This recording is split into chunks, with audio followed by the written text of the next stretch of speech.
Hello and welcome to PrepEve, where we revolutionize how you prepare for IELTS. Today we'll be dealing with the next type of question in the reading category, which is the diagram label completion. Yes, today we'll be understanding what a diagram label question looks like and how we can solve it.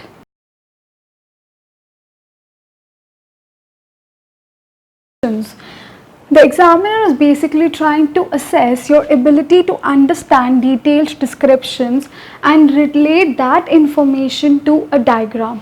So whatever detailed description is provided to you in the passage, you have to relate it to a diagram that is given to you in the question. Now, what is the question?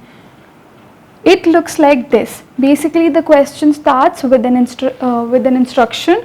So you have to read the instruction. It could be something like this. Write the answer in no more than 3 words and or a number. So that could be one kind of an instruction. The other instruction could be write only in 1 word or write no more than 2 words. So depending upon the instructions, you have to answer your question or label your diagram. Now, how would the diagram look like? Let's assume this is the diagram. You have been given the instructions. Below the instructions, you have a diagram. That diagram could be technical in nature. It could be a diagram about a machine and the different parts of that machine. It could be a design or a plan. It could be a blueprint. It could be talking about a process, and you have to label that process. So this is how your diagram would be given to you in your question paper, and then there would be markings. For example, question number 25, question number 26, question number 27. So basically you have to tell what this part looks like in the blank corresponding to 27, and similar is the case with the other labelings.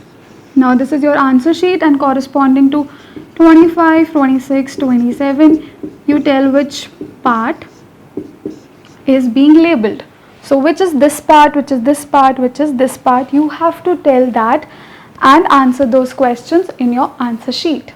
Now here another thing that I've already told you is that number 1, you can write number in any form. You can write it as a word or as a figure, that is your choice. Number 2 is that you do not have to think that hyphenated words are 2 words.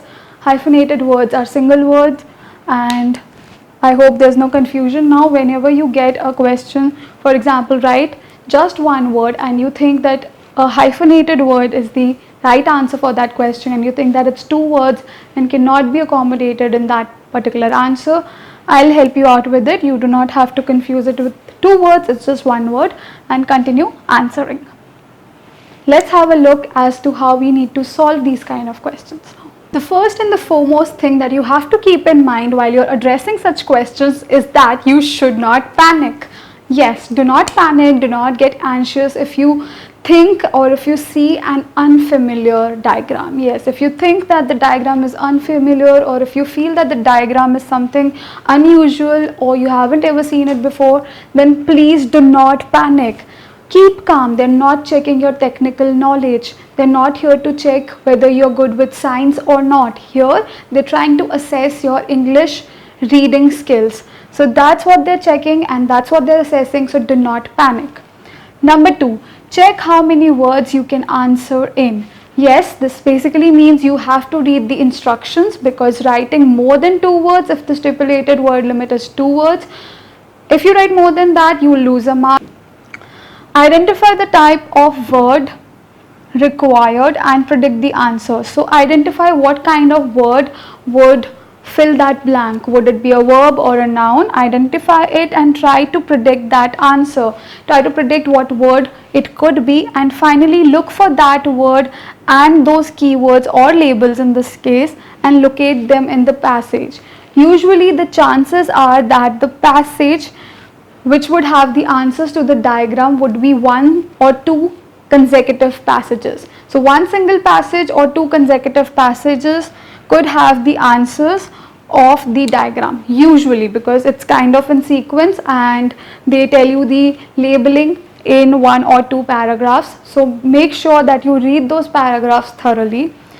Do not spend too much time in understanding each and every part of the diagram. Yes, that's another important thing. If they've given you a huge diagram and they've asked you to label just 3 parts, just like the image that I had shown you earlier, if they just ask you to label 3 parts, just label those 3 parts. Don't dwell into the other parts, whether what's the first one, what's in the middle, what's in the end. You do not have to care about. So basically these are some points that you need to keep in mind. Do not panic, do not dwell a lot into what the diagram is saying. Just move on and look for the answer in the passage by predicting what the words or what the answers could be, and just get done with it without putting a lot of burden on yourself.